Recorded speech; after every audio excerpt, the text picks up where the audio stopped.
the adjacent forces.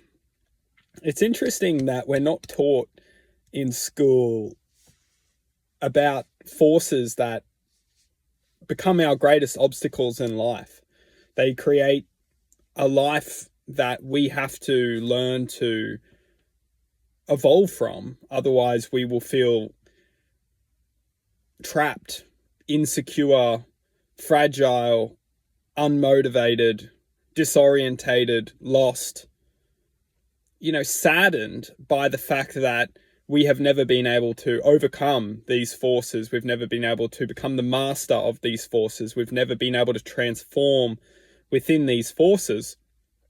But we're not taught this in school. We're taught how to go about our lives, go in directions of success, and it is all perception based. And this is may well be it could be very beneficial to be taught at a very young age, that it is all perceptional based. And if we're forming perceptions, if we're going about our lives on a perception that is not in this moment, it's not of this moment, and we're going outside of this moment, well, then that is the very construction that these forces work on.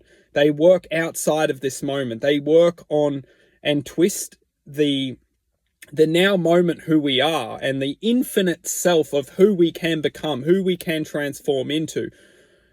It twists this, and it basically takes us away from connecting to the true power of this moment, the true connection that we have as individuals to ultimately embrace and be grateful for, and to use this now moment to become the infinite I that we already are. And this is the great distraction in this reality, is this reality, or the construct, these forces, they basically take us away from connecting to the true power of who we are in this now moment.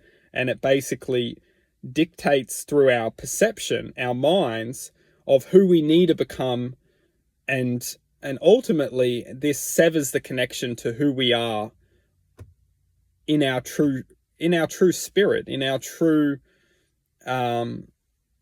spirit. And this is the things that, if we were taught at a very young age, questioning these things, we can ultimately identify before we lose connection. Because once we've lost connection, it makes it difficult to reconnect, but not impossible.